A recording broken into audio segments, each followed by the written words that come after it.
ఈ సినిమా ఆ 99% వదిలేసి ఆ చిన్న 1% డాట్ పట్టుకొని చాలా వైలెంట్‌గా ప్రొటెస్ట్ చేయడం జరిగింది. వైలెంట్‌గా ప్రొటెస్ట్ చేయడంలో ఫ్లెక్సీలు, పోస్టర్‌లు చింపారు ఇవన్నీ తీసి పక్కన పెడితే, ఎందుకు పక్కన పెట్టాలంటున్నానంటే, ఇవన్నీ వీటి మీద పెద్ద ప్రాబ్లమ్ ఏం జరగదండి.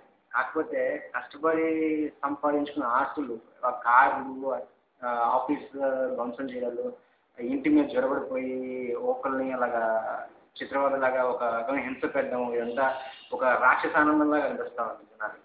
ఏంటంటే అది ఒక రకంగా చెప్పాలంటే కష్టపడితే తెలుస్తుంటది వాల్యూ ఏంటో. ఎంత ఇన్ని ఏళ్ల కష్టంతోటి ఆళ్ళు ఈ పొజిషన్‌కి వచ్చి నిలదొక్కున్నారు అనే కష్టం ఒకసారి కళ్ళ ముందు బూడిద పాలైపోవడం అంటే చాలా బాధగా ఉంటుంది ఎవరికైనా గాని.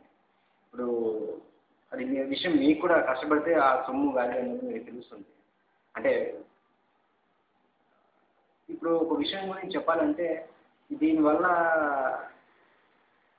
'దిల్ రాజు'కి గాని, లేకపోతే 'పూరి జగన్నాథ్‌కి' కానీ, లేకపోతే 'కెమెరామన్ గంగాధర్ రాంబాబు' సినిమాకి గాని ఆహ్, పోయేదేం లేదండి ఫస్ట్ ఆఫ్ ఆల్. చెప్పాలనుకుంది చెప్పేశారు. అండ్ మీకు తెలిసుంటది 293 సెంటర్‌లో 2 రోజులు సినిమా ఆడిందంటే ఆల్మోస్ట్ సగం మంది చూసేసుంటారు సినిమా అంతా. ఇప్పుడొచ్చేసి గోల చేయడం వల్లో, లేకపోతే ఇంకోటి చేయడం వల్లో, దీనివల్ల మీకు కొత్తగా ఒనిగిరే ప్రయోజనం ఏమి ఉండదు దీనివల్ల. అండ్ ఇప్పుడు ఎవరినైతే మీరు నష్టపరిచారో ఆళ్ళందరినీ రేపు పొద్దున ఇంకో సినిమా తీస్తాడు పవన్ కళ్యాణ్. తీసి వాళ్ళకే ఇస్తాడు. డైరెక్షన్ వాళ్ళకే ఇస్తాడు, ప్రొడక్షన్ వాళ్ళకే ఇస్తాడు, డిస్ట్రిబ్యూషన్ కూడా వాళ్ళకే ఇస్తాడు. వాళ్ళనే మళ్ళీ లాభపడిస్తాడు. ఆ క్వాలిటీ పవన్ కళ్యాణ్‌లో ఉంది. ఆ ఆ క్వాలిటీ పవన్ కళ్యాణ్‌లో ఉంది. మళ్ళీ తీస్తాడు సినిమా. వాళ్ళతోనే తీస్తాడు. వాళ్ళకే డబ్బులొచ్చేలా చేస్తాడు. ఆ క్వాలిటీ పవన్‌లో ఉంది. కానీ నాశనం చేసి వెళ్ళిపోయారు చూసారా? మీకు అలాంటి క్వాలిటీ ఉందా?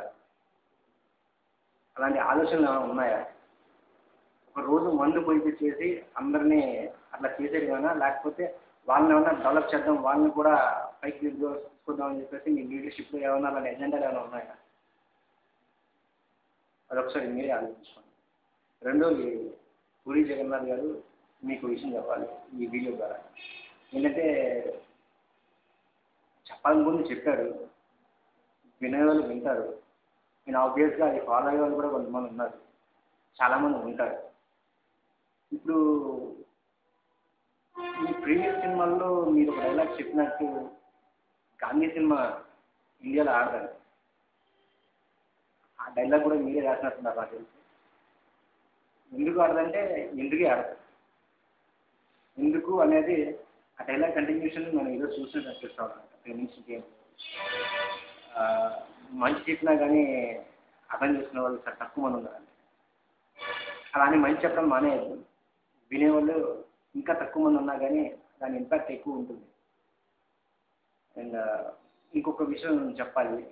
దయచేసి ప్రొటెస్ట్ చేయడం అంటే ఇలాంటి ఒక దుర్మార్గపు ప్రొటెస్ట్ చేసే ముందు ఒకసారి మీరు ఇలాంటి ప్రొటెస్ట్ చేయడానికి మీరు ఇంట్లో నుంచి బయటకు వస్తున్నప్పుడు ఒకసారి మీ మదర్‌ని గాని, మీ ఫాదర్‌ని గాని ఒక్కసారి అడగండి. ఇలా ఒకరి ఆస్తిని ధ్వంసం చేయడానికి వెళ్తున్నాను. వెళ్ళానా? వద్దా? అని ఒకసారి అడగండి. కష్టపడి సంపాదించే ఏ పేరెంట్ అయినా గాని మిమ్మల్ని ఎంకరేజ్ చేస్తే బయటికి రండి. లేకపోతే మానేయండి. దయచేసి ఇదొక్కటి మీ ఆవేశానికి ఇది ఒక అడ్డుకట్టలాగా ఇంట్లో వాళ్ళని ఒక ఆలోచన తీసుకొని రండి. అది మీకే కాదు సమాజానికి కూడా చాలా మంచిది.